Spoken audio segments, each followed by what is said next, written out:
오늘 본문은 출애굽기입니다.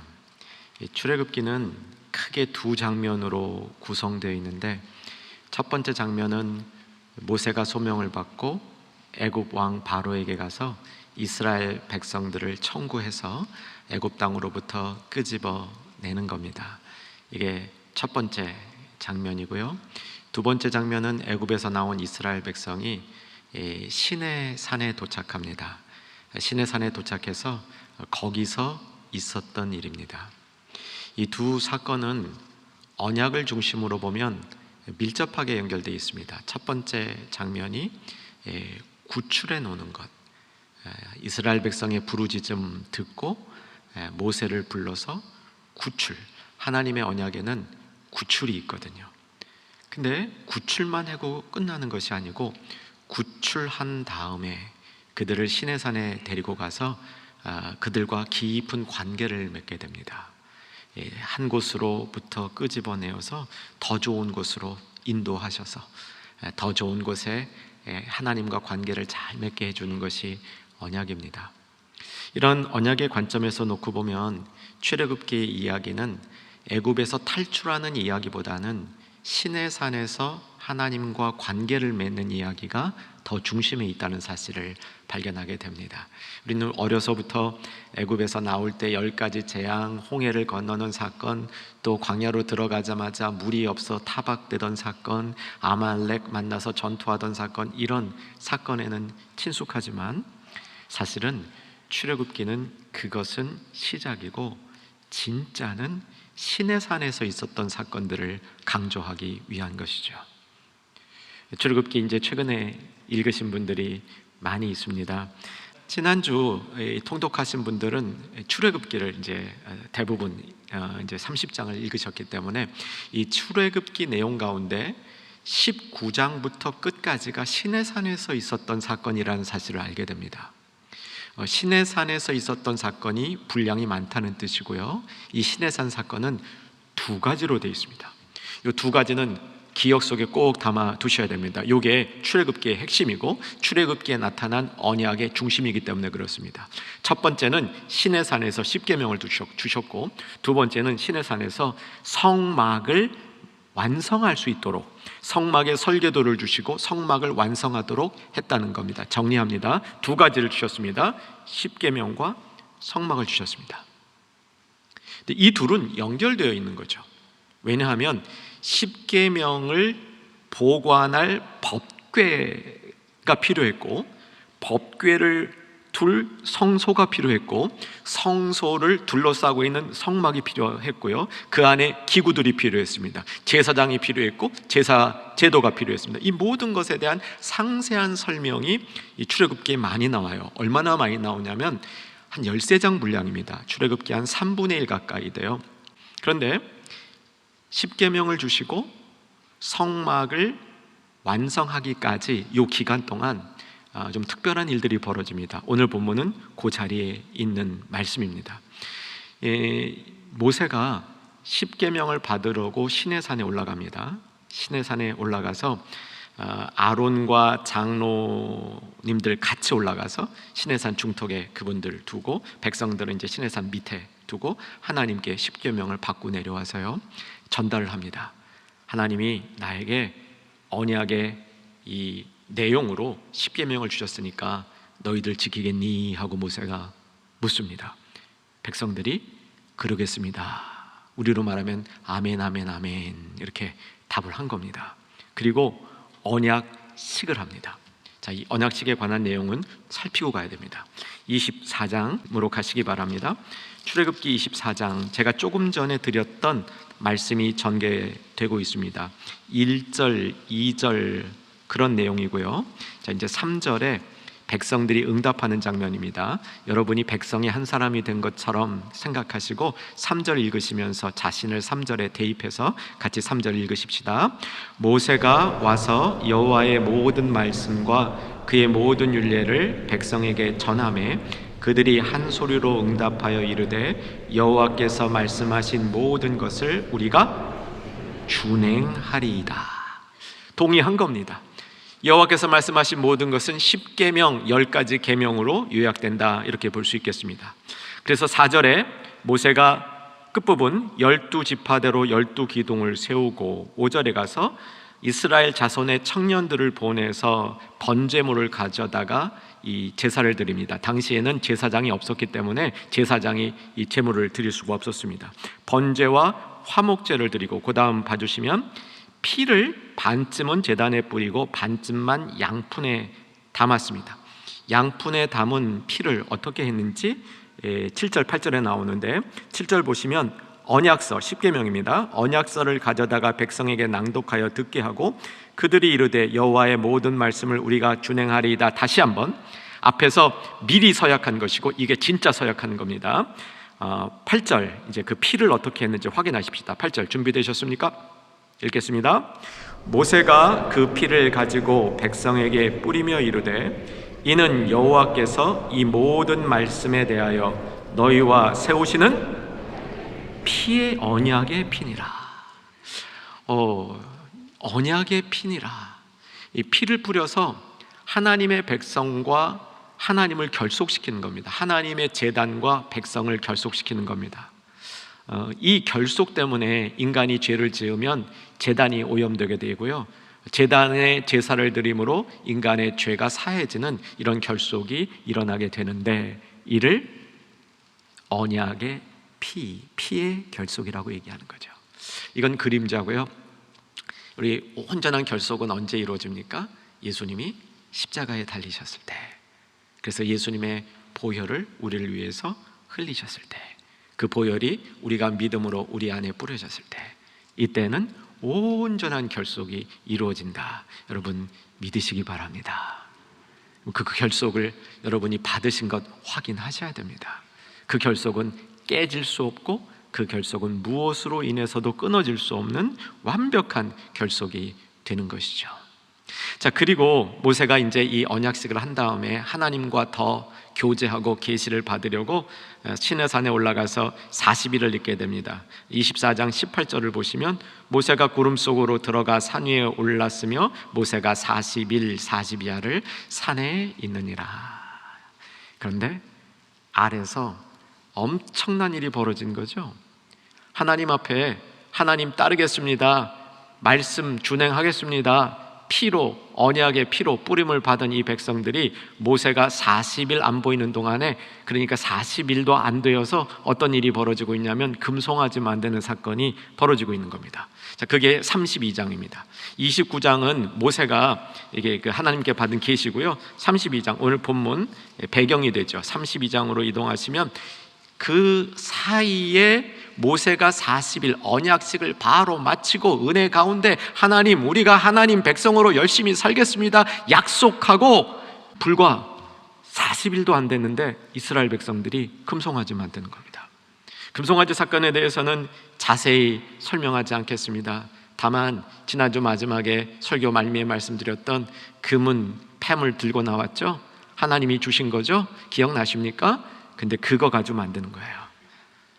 하나님 참 속상하셨을 것 같아요. 은혜로 챙겨줬는데 챙겨준 것 같고 금송아지 만드는 데 썼다. 참 인간이 이렇게 허약합니다. 인간이 이렇게 죄성이 많습니다. 이거 남의 집 얘기라고 생각하지 마시기 바랍니다. 이거 내 얘기일 수 있습니다. 지금 내가 짓는 죄일 수도 있습니다. 하나님의 은혜 맛보고 얼마 안 가서 주신 그 은혜의 소산물을 가지고 우상 숭배하는데 사용하는 경우 우리에게 있을 수 있습니다. 아니, 건강이 안 좋아서 하나님 앞에 건강 달라고 그렇게 기도해서 건강이 회복되는데 그 건강 갖고 딴짓하는 거, 이거 이 비슷한 얘기들이란 말이죠. 자, 이렇게 금송아지 만들고 있다는 사실을 모세가 40일 끝날 무렵에 하나님으로부터 이렇게 그 공지를 받아요. 그래서 다시 이스라엘 백성에게 돌아가기 전에 금송아지 사건이 이루어지고 있는 것을 모세가 압니다. 하나님도 많이 속상하셨지만 모세 마음도 덜컹 주저앉았습니다. 그때 모세와 하나님 사이에 대화가 벌어지는데 이거 길어요. 제가 딱 4절을 읽을 겁니다. 여러분 같이 따라와 주시면 이때 무슨 일이 벌어졌는지 4절을 읽고 정확하게 이해하실 수 있습니다. 32장 10절 32장 10절 준비되셨나요? 제가 읽기 시작합니다. 그런즉 내가 하는 대로 두라. 자, 같이 읽습니다. 내가 그들에게 진노하여 그들을 진멸하고 너를 큰 나라가 되게 하리라. 저들은 내 백성이 아니다. 나는 저들을 싹 없애버릴 것이고, 그러나 너는 약속한 땅에 올라갈 테인데 올라가서 지금 있는 이 무리보다 더 큰 무리를 이루게 해주리라. 이렇게 하나님이 모세에게 제안을 하는 겁니다. 모세가 어떻게 반응하는지 보시기 바랍니다. 12절 밑에서 세 줄만 읽을 겁니다. 끝부분 주의 맹렬한, 같이 읽으십시다. 시작. 주의 맹렬한 노를 그치시고 뜻을 돌이키사 주의 백성에게 이 화를 내리지 마옵소서. 자, 이렇게 얘기하니까 하나님이 이 말씀을 들으셨습니까? 안 들으셨습니까? 금방 들어주셔요. 좀 전에 12절 읽었죠? 다음 절 14절로 가면 여호와께서 모세의 청원을 바로 수용하십니다. 읽으십시다. 여호와께서 뜻을 돌이키사 말씀하신 화를 그 백성에게 내리지 아니하시니라. 모세가 보통 사람이 아닌 것 같습니다. 사실 저는 이번에 통독을 하면서 모세한테 흠뻑 빠졌습니다. 저는 이전에 모세 정말 위대하신 분인데 이렇게까지 멋있는 분인지 몰랐습니다. 좀 마음의 사모함이 아주 컸습니다. 모세 좀 닮아가고 싶습니다. 모세 조금만이라도 닮아가고 싶습니다. 이런 좀 사모하는 마음이 제 안에 생겼는데요. 하나님이 모세의 말을 이렇게 빨리 쉽게 들으실 수 있었던 이유가 무엇일까요? 그중 하나가 32절에 이 단서가 나옵니다. 32절 모세의 이 진정하고 열정적인 마음이죠. 32장 32절 읽습니다. 그러나 이제 그들의 죄를 사하시옵소서. 그렇지 아니하시오면 원컨대 주께서 기록하신 책에서 내 이름을 지워버려 주옵소서. 자신의 그냥 생명이 아니라 자신의 구원 영생을 담보로 하나님께 청원하고 있는 겁니다. 여기 아마 기록하신 책이라는 것은 생명책을 이야기할 가능성이 많겠죠. 거기서 자기를 제하여 버리더라도 이 백성을 용서하여 달라고 말하는 거죠. 하나님이 용서했습니다. 그래서 올라가라 그렇게 명하시는 거죠. 자, 이제 33장으로 이동합니다. 33장 1절, 2절, 3절인데 33장 1절 맨 마지막 단어만 보십시오. 단어만 올라가라 허락이 되는 겁니다. 올라가라. 네, 2절을 보니까 내가 사자를 보내서 먼저 가서 가나안 땅에 있는 족속들을 쫓아내리라 말씀하십니다. 그런데 3절을 잘 보셔야 됩니다. 자, 3절 같이 읽겠습니다. 너희를 젖과 꿀이 흐르는 땅에 이르게 하려니와 나는 너희와 함께 올라가지 아니하리니 너희는 목이 곧은 백성인즉 내가 길에서 너희를 진멸할까 염려함이니라. 나는 안 가겠다. 내가 갔다가 너희 꼬라지를 보고 너희 죄 짓는 거를 보면 가만두지 않을 것 같으니까 차라리 안 가는 게 좋겠다. 이렇게 하나님의 결정사항을 모세에게 통고하는 겁니다. 자, 오늘 본문은 이런 두 번째 하나님의 경고에 대해서 모세가 하나님한테 두 번째 탄원을 드리는 겁니다. 첫 번째 용서해 주시옵소서, 용서하겠다, 올라가라. 그런데 나는 안 가겠다 라고 말씀하시니까 모세가 그 다음에 두 번째 탄원을 드리는 겁니다. 그게 오늘 본문 12절에서 23절까지 말씀입니다. 이 말씀을 오늘 본문으로 택한 이유는 이 안에 언약 관계를 충실하게 알고 있는 모세를 배울 수 있기 때문입니다. 그리고 우리도 우리 인생 살아가는 동안 가장 소중히 여겨야 될 우리 인생의 지혜 중에 하나가 언약 관계. 언약 관계를 맺은 사람은 어떤 사람이며 하나님 앞에 어떤 모습으로 서 있으며 하나님과 어떤 대화를 할 수 있는 것인지 모세를 통해서 우리가 배웠으면 합니다. 그리고 모세의 조금이라도 모세를 닮은 모습이 저와 여러분 가운데, 이 말씀을 듣는 모든 사람들 가운데 나타나기를 주의 이름으로 축원합니다. 그런 마음으로 오늘 본문을 들여다보면 오늘 본문에서 모세는 사실상 세 가지를 구하고 있습니다. 모세가 구하고 있는 세 가지 중에 첫 번째는 반드시 하나님 함께 가셔야 합니다. 하나님이 함께 가시지 아니하면 나도 안 가겠습니다 라고 선포합니다. 자, 15절 보십시오. 15절 보시면 같이 읽으십시다. 15절 준비되셨죠? 읽으십시다. 모세가 여호와께 아뢰되 주께서 친히 가지 아니하시려거든 우리를 이곳에서 올려 보내지 마옵소서. 좋은 곳에 올라가는 것보다 하나님과 동행하는 것이 더 중요합니다. 이 인생의 결론입니다. 내가 좋은 것을 가지고 좋은 위치에 올라가고 좋은 이 환경에 거하는 것보다 하나님과 함께 하는 것이 더 중요합니다. 이런 믿음의 결단과 믿음의 지혜가 우리 가운데도 있기를 주 안에서 소망합니다. 여러분, 주님과 함께 하는 게 복이죠. 아멘 되시겠습니까? 이 모세가 참 영민한 사람이에요. 보통 영민하지 않습니다. 이 하나님이 내가 함께 가지 않겠다, 올라가라. 그러니까 12절에 하나님께 아뢰기를 시작하면서 아니 나더러 가라 그러면서 함께 보낼 자를 지시하지 아니하시면 어떻게 하라는 겁니까? 딱 여기서부터 감을 잡고 있는 거예요.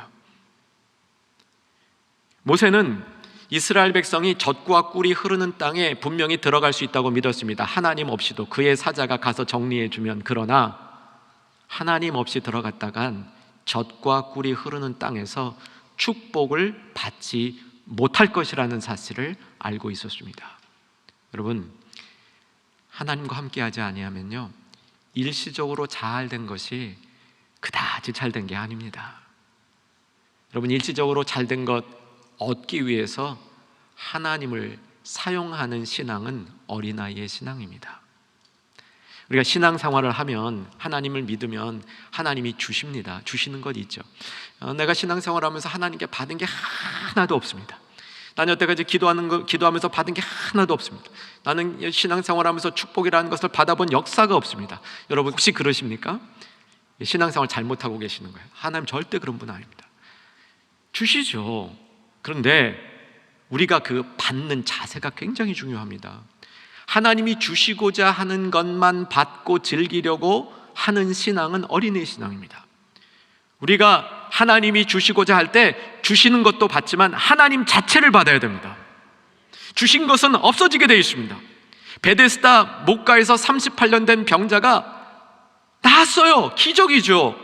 생명, 자신의 이 병을 고치고 새로운 삶을 얻었습니다. 기적이죠. 근데 그것만 가져갖고 그 병자가 된 겁니까? 그 병자는 결국 죽습니다.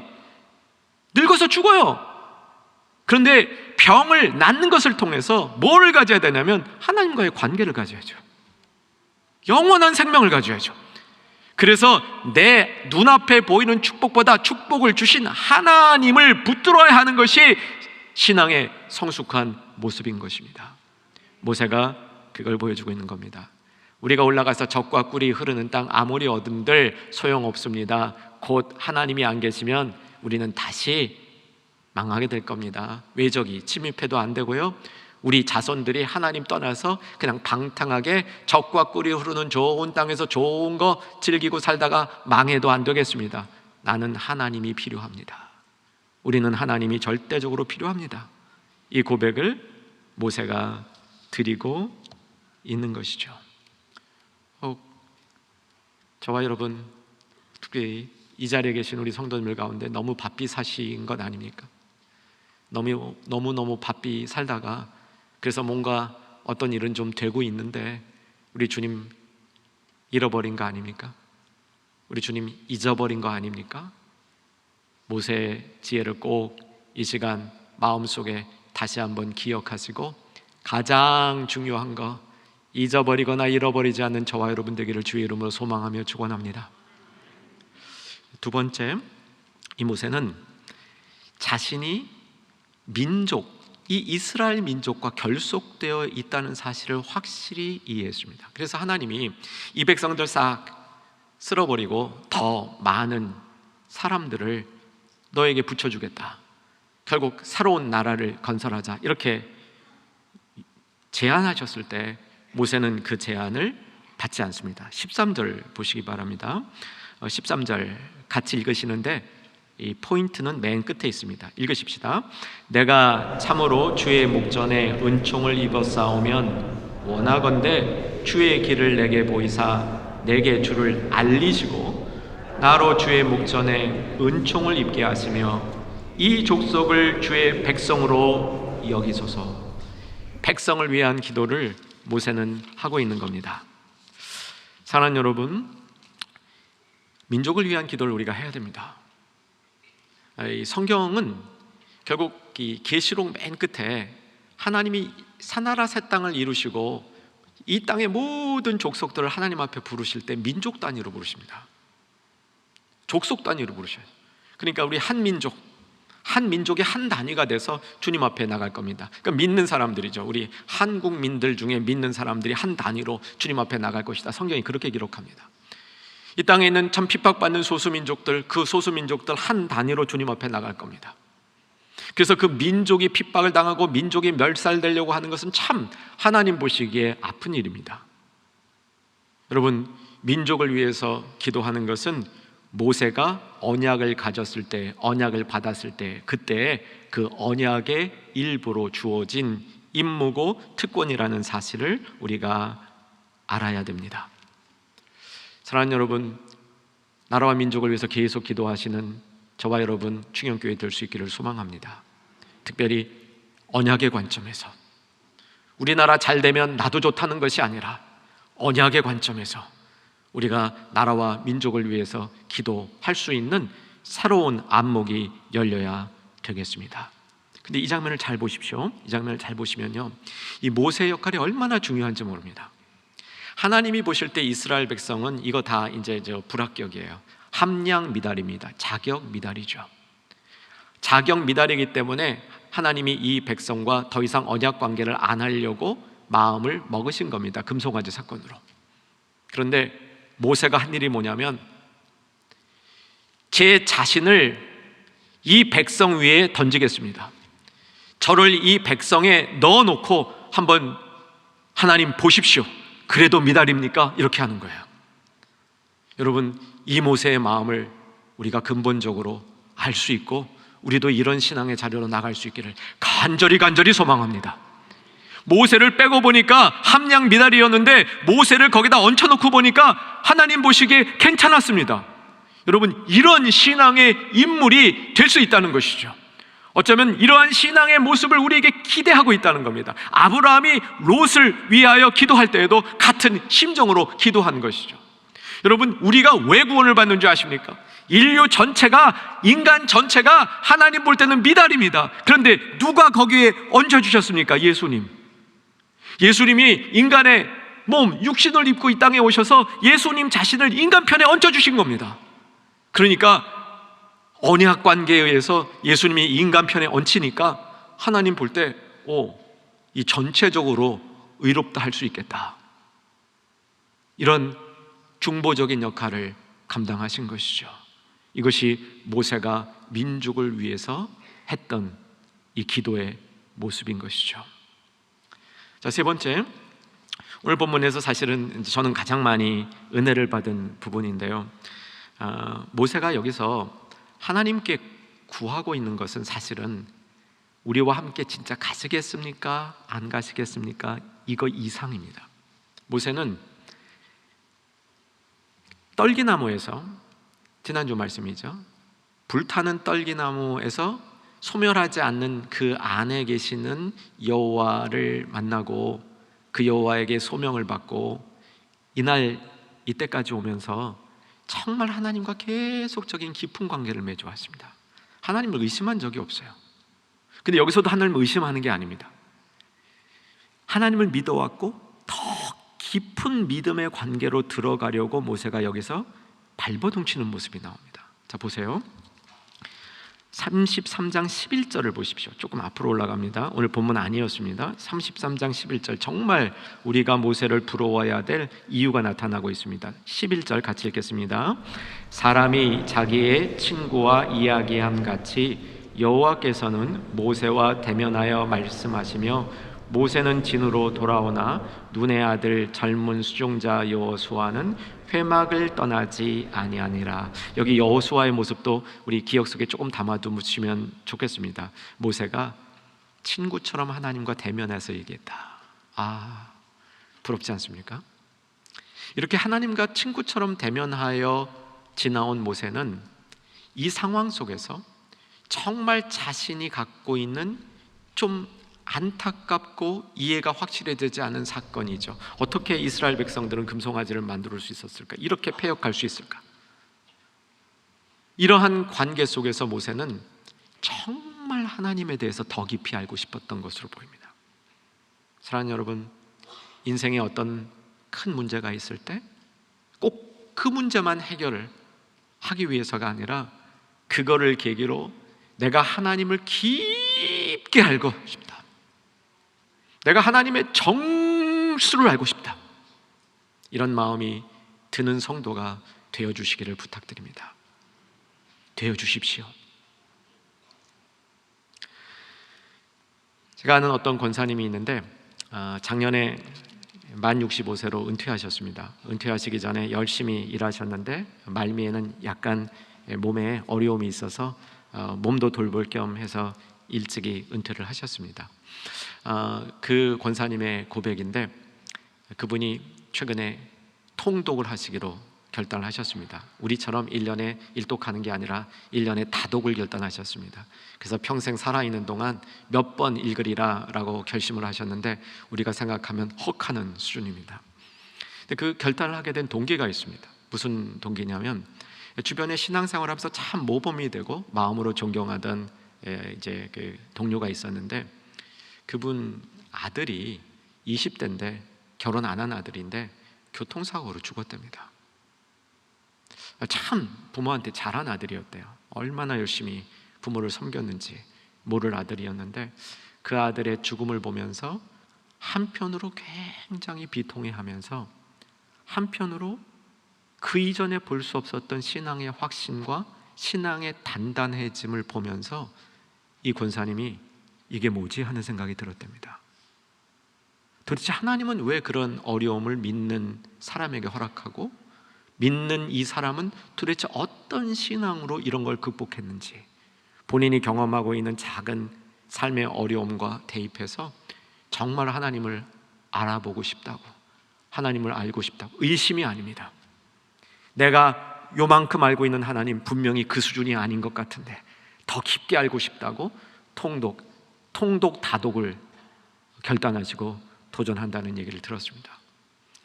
저도 충현의 가족들 가운데 이런 결단으로 통독하시는 분들이 있기를 소망합니다. 그리고 인생에 그냥 조그만 문제가 아니라 내일이 왜 이렇게 안 될까? 내가 왜 저렇게 그 힘든 사람 만나서 고생할까? 나는 왜 이 모양일까? 라는 이런 문제가 아니라 하나님의 깊은 진수까지를 깨달을 수 있는 그런 방법으로 여러분 성경 통독과 통독 이외의 다른 영적인 훈련과 영적인 도전들이 우리 가운데 일어날 수 있기를 소망합니다. 모세가 하나님 앞에 정말 하나님이 어떤 분인지 알고 싶었습니다. 그래서 오늘 이 대목에서 모세로서는 비장의 카드를 꺼내는 겁니다. 하나님, 제가 이거 알고 싶습니다. 하나님, 이거 꼭 알고 싶습니다. 모세의 비장의 카드가 뭐였냐면 18절입니다. 자, 18절 같이 한번 18절 읽으십시다. 모세가 이르되 원하건대 주의 영광을 내게 보이소서. 주의 영광 봐야 되겠습니다. 주님, 주의 영광이란 걸 제가 이 시간에 꼭 봐야 하나님이 어떤 분이신 줄 알고 주께서 주신 이 사명도 이루어가고 그 사명 이루는 가운데 실수하지 아니하며 모든 일들을 잘 감당할 수 있겠습니다. 주의 영광을 보여주시옵소서. 이렇게 구한 겁니다. 여러분, 모세가 한 일 우리 꼭 기억하십시다. 저도 신학을 하고 목회를 하고 이런 가운데 주님의 영광, 하나님의 영광이라는 게 얼마나 크고 깨닫기 어려운 주제이라는 사실, 이것은 지식도 있어야 되고 경험도 있어야 되고 안목도 있어야 되고 정말 종합 영성이 있어야 이 영광이 무엇인지를 깨닫는 것 같습니다. 하나로 정리할 수 없는 굉장히 다면적인 엄청난 교훈이 이 영광 가운데 담겨 있는 것 분명합니다. 제가 깨달은 영광이라는 것 얼마 안 되는 작은 지식이고 경험이라는 사실도 인정합니다. 여기서 말하고 있는 모세가 영광을 구하는 이 영광은 굉장히 구체적인 영광이었습니다. 개념적이고 관념적이보다는 구체적인 영광이었는데, 조금 더 구체화시키면 주님 얼굴 보여주십시오, 그 얘기입니다. 주님 얼굴 보여주십시오를 통해서 모세가 보고 싶었던 것은 하나님의 임재의 위대함을 보고 싶었습니다. 그냥 이목구비, 하나님 여호와의 이목구비를 보려고 했던 것이 아니라 하나님이 어떤 분이신지를 보고 싶었던 것이죠. 이해가 되셨습니까? 근데 영광을 보여달라고 그러는데 하나님이 여기서도 제깍 들어주셔요. 계속 저와 여러분이 출애굽기를 통해서 하나님과 모세의 관계를 보게 되면 하나님이 제깍 들어주셔요. 이 민족 살려주세요. 그래, 벌하지 않겠다. 하나님 같이 올라가 주세요. 그래, 내가 같이 올라가겠다. 주여 영광을 보여주시옵소서. 그래, 보여준다. 얼마나 빨리 응답하시는지를 모릅니다. 부럽습니다. 어떻게 응답하시냐면은 19절 보십시다. 잘 보셔야 됩니다. 19절 영광을 보여달라 그랬는데 어떻게 하나님이 하셨는지 19절 집중해서 읽으십시다. 시작. 여호와께서 이르시되 내가 내 모든 선한 것을 내 앞으로 지나가게 하고 여호와의 이름을 내 앞에 선포하리라. 나는 은혜 베풀 자에게 은혜를 베풀고 긍휼히 여길 자에게 긍휼을 베푸느니라. 아멘. 선한 것을 보여주십니다. 하나님의 얼굴, 하나님의 이 외모, 하나님의 모습 가운데 있는 찬란하고 위대한 것을 보여달라고 그랬는데 하나님께서는 하나님 성품의 핵심이 되는 선한 것을 보여주시고 있습니다. 그 선한 것을 뭐라고 표현하냐면 은혜 베풀 자에게 은혜를 베풀고 긍휼을 베풀 자에게 긍휼을 베푸는 그 하나님이라는 겁니다. 그 하나님의 이름 야훼, 이거를 가르쳐 주고 있다는 사실이죠. 그리고 20절에 네가 얼굴 보면 죽는다. 내 얼굴 보면 죽는다. 그런데 영광은 보여주겠다. 그러면서 바위 위에 세우고, 잘 보십시오. 바위 반석 위에 서라. 21절 반석 위에 서라. 내 영광이 지나갈 때 내가 너를 어디에? 반석 틈에 두고 내 손으로 너를 덮었다가 지나간 뒤에 뒷모습은 보여주리라. 정말 아름답고 정말 감동적인 장면입니다. 우리가 아주 넓게 해석하면 이 바위를 예수님이라고 볼 수도 있을 것 같아요. 그 바위 틈, 안전한 곳이죠. 그 틈에 모세를 두고 그 다음에 어땠습니까? 손으로 덮었다. 안전하게 해주셨다는 뜻이죠. 여호와의 영광을 보고도 죽지 않도록 안전하게 그 손으로 덮어주셨다는 겁니다. 그 손으로. 그런데 이 손은 원어로 보면 사실은 우리가 지금 말하는 이 손이 아니라 손 안에 있는 손바닥 안에 움푹 파 있는 곳이에요.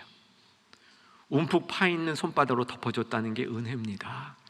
여러분, 바위 틈에 있는데 쏙 못 들어갔으면 어떡합니까? 그래서 이 틈을 두고 싹 덮어준 거예요. 바위 틈에 넣어놓고 손으로 꽉 막아버리면 어떡합니까? 이거 큰일 나잖아요. 압사될 수 있잖아요. 그러니까 이 틈, 살짝 남은 움푹 파인 곳으로 그 여분을 준 겁니다. 그래서 성경의 다른 곳을 보게 되면 이 손바닥 안에 움푹 파인 곳, 이곳은 강력한 힘이 있는 곳이다, 이렇게 표현되는 곳입니다. 욥기에 그런 표현이 나오고요. 이사야서에 보면 이 손바닥 안에 움푹 파인 곳 있죠? 여기에 우리의 이름을 새겨뒀다, 이런 말이 나옵니다. 여러분, 기억하기에 제일 좋은, 메모하기에 제일 좋은 것이 손바닥입니다. 여러분, 저 전화기에다 메모한 거라도 열어봐야 되잖아요. 쪽지에다가 메모한 거 쪽지 이게 찾아내서 봐야 되잖아요. 손바닥은 이거 그냥 자기에게 붙어 다녀요. 단 한 가지 문제점이 적어놨는데 지워진다는 거죠. 그래서 쓰는 게 아니라 새겨놓는 겁니다. 손바닥에 새겨놓는다는 것은 언제나 볼 수 있게 해둔다는 뜻이죠.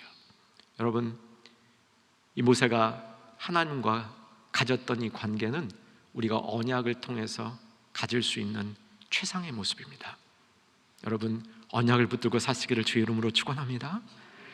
기왕 언약 붙들고 살 때 모세처럼 되는 도전 우리가 있었으면 좋겠습니다. 오늘의 모세의 모습을 내 마음속에 잘 담으면서 언약의 사람으로 언약 붙들고 사는 우리 모두 되기를 주의 이름으로 축원합니다.